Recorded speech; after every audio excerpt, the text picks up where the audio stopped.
With leaked data sets getting larger, cooperation between news outlets is becoming standard operating procedure.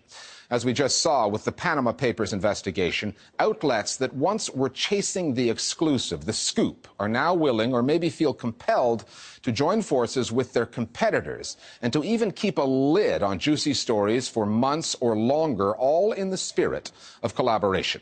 One organization that really honed the practice of multi-newsroom operations was WikiLeaks, when its founder and editor-in-chief, Julian Assange, decided to partner with a few news outlets on the Afghan war logs. He created a reporting model that would go on to grow larger with more and more partners. Assange has been living in the Ecuadorian embassy in London since August of 2012. He sought asylum there when prosecutors in Sweden overseeing a sexual assault investigation were calling for him to be extradited. Assange says that he fears that in Sweden he would then be at risk of being extradited to the US, where he could be tried for espionage. We went to the Ecuadorian embassy in London to sit down with Assange and discuss the Panama Papers, multi-newsroom collaborations, as well as how to handle leaked documents. But we started out by asking him about where this story began, the source, the whistleblower. What kind of person would reveal all those secrets and why? Assuming they were an insider or they were an individual computer hacker coming from the outside, this is a technical person, or this person had help from a technical person. I think it's likely that this represents radicalization of the technical class. That's something that we've seen, for example, with Snowden. So these usually young men who are technically educated know how to extract material. But of course, they have to have the idea. And the idea is given to them by successful examples. And now there have been a range of successful examples.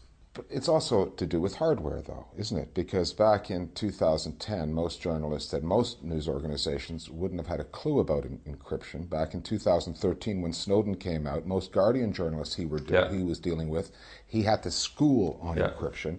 Now, so many news outlets are providing these boxes, these, for lack of a better term, safe havens for data that 5 years ago only organizations like yours and a few others did. That's a big change as well, isn't it? Well, I don't believe that Süddeutsche got their material that way.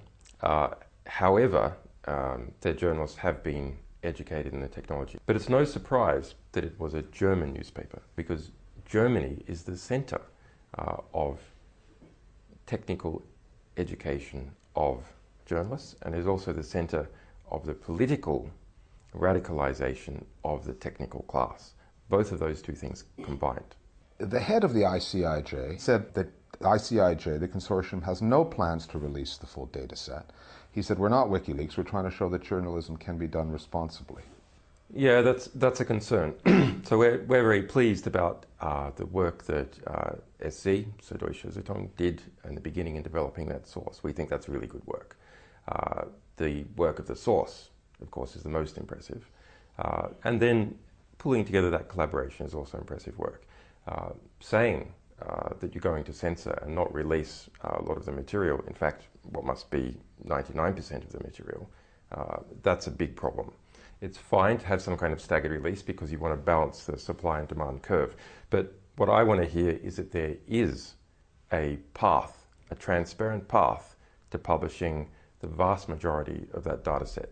Because that's what's interesting from a legal perspective, from a historical perspective. One of the fundamental missed lessons of the WikiLeaks experience is about how to deal with scale. Okay, one part of dealing with scale is stitch together a big international collaboration, get more bodies, more eyeballs on the material. The other way to deal with scale is the scale that is inherent in the material. When you've got millions of documents, you need to make millions of documents available, citable. So it's not just a few hundred journalists, it's all the lawyers in the world. It's all the police in the world. As someone who pretty much wrote the book on multimedia outlet collaborations, you knew that this stuff was coming. When you saw the first wave, the first 2-3 days of reporting, what stood out for you? And what did you not see that you thought you would in the reporting? Well, we've been covering offshore sector for a long time, since 2007. In fact, WikiLeaks has used the offshore sector for protection from banking blockades, so we even had to research it for our own purposes. But in terms of the initial angling of the story, that can be a bit strange. There was clearly a conscious effort to go with the Putin bashing, North Korea bashing, sanctions bashing, etc. But for some reason, some papers, like The Guardian, thought that that was necessary.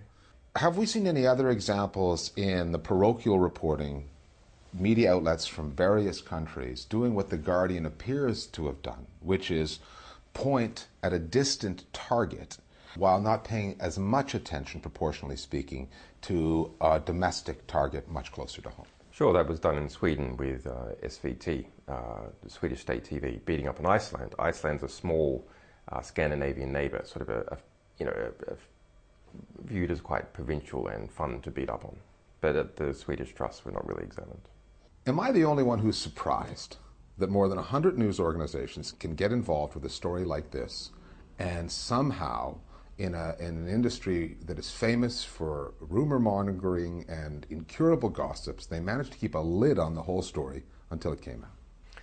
I think it is interesting. We knew, we know other people in other news organizations who knew, but who didn't say anything. I think because no one knows of the law firm concerned. It doesn't have name recognition. Then the individual details are, they're quite technical. You can't tweet this story. You can't spill the beans with just a small comment. So I think there just wasn't the market to do it. Could also be that so many news organizations were involved, so they had incentives to not report. The other thing that strikes me about this is that we're sitting in an embassy in London that you are not free to leave. And a lot of politicians, primarily in the United States, but also elsewhere, when the leaks came out in 2010, they turned you into the embodiment of the problem. And in a way, it kind of reminds me of that Napster story, a free musical service that the music industry went after in a big way, destroyed in a court of law, and woke up the next morning and found out that Napster wasn't their problem. The technology was their problem. There is no music industry, per se, compared to what there was before today. And I'm wondering if you feel like that now would be a good time to point out that you weren't necessarily their problem. Their problem is the technology, and you can't lock that up in an embassy in West London. Look, WikiLeaks set an example, and the example was the threat. And the example was a threat because the technology, over time, became more available to other people who could then follow the example. Looking forward as to how I think the Panama Papers will go, it's going to be very hard to get reform without a bulk publishing effort. There's just not the mass to deal with the reliance that the establishment of the UK, the United States, and in fact most countries have in the offshore sector. Now, what you have in practice at the moment is basically a two-tiered tax system, where the middle class and the working poor pay income tax, and the wealthy essentially don't pay anything. That's a question about the structure of society, and that big picture is not being engaged with in the journalism it has done. It is, oh, North Korea, oh, Russia, oh, sanctions breaking, oh, maybe someone dodging inheritance tax a little bit. But there is a big picture here as well. Stories that we can put a face on. They like to do the stories that they can put a face on.